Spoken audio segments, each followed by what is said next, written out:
भूतिया कब्रिस्तान की शर्त। रात की घनी स्याही में शहर के बाहर स्थित एक पुराना ईसाई कब्रिस्तान था। यह कब्रिस्तान सालों से वीरान पड़ा था, लेकिन इसके आसपास के लोग इसे मौत की वादी कहते थे।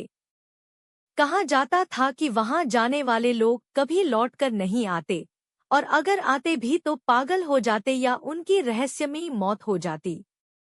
3 दोस्तों की शर्त। 3 दोस्त, रवि, करण और समीर, हमेशा रोमांचक और खतरनाक खेल खेलने के शौकीन थे। एक दिन वे एक पुराने ढाबे पर बैठे थे, जब उनके बीच इस कब्रिस्तान की चर्चा छिड़ गई। सुना है, वहां जाने वाला वापस नहीं आता, करण ने कहा। अरे, सब बकवास है। डरपोक लोग ऐसी कहानियां बनाते हैं, समीर ने हंसते हुए जवाब दिया। रवि को एक ख्याल आया और उसने उत्साहित होकर कहा, चलो एक शर्त लगाते हैं।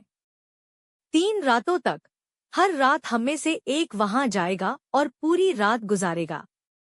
अगर हम ऐसा कर लें, तो बाकी दोनों उसे 10 से 10,000 रुपए देंगे, करण ने चुनौती दी। बिल्कुल, लेकिन एक शर्त है, कब्रिस्तान के अंदर से किसी को भी वापस नहीं भागना है, समीर ने जोड़ दिया।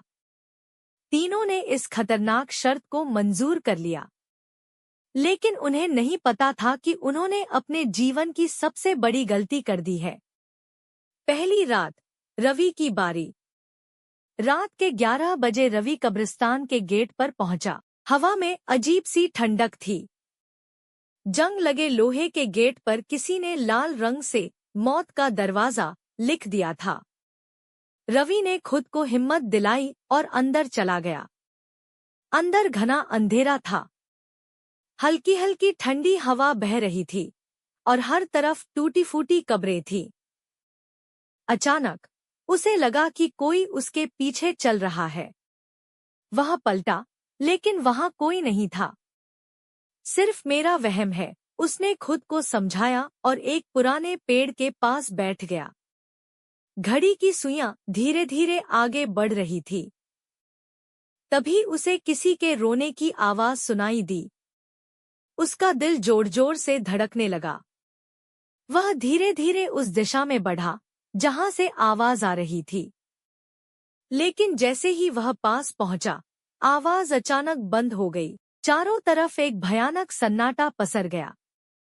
रवि को अजीब सा डर महसूस होने लगा, लेकिन उसने रात वहीं गुजारने की ठानी।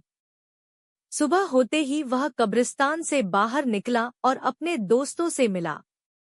मैं पूरी रात वहां रहा। देखा, कुछ नहीं हुआ, उसने गर्व से कहा। दूसरी रात, करण की बारी। अगली रात करण की बारी थी। वह भी हिम्मत करके कब्रिस्तान में गया। शुरुआत में सब सामान्य लग रहा था, लेकिन फिर अचानक हवा तेज चलने लगी।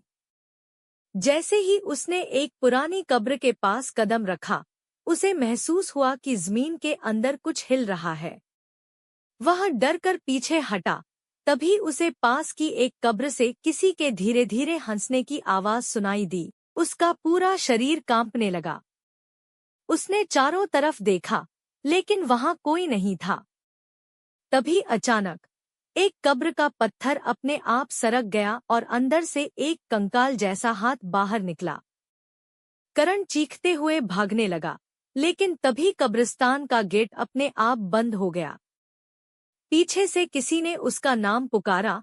आवाज जानी पहचानी थी, लेकिन वह किसी भी इंसान की नहीं लग रही थी।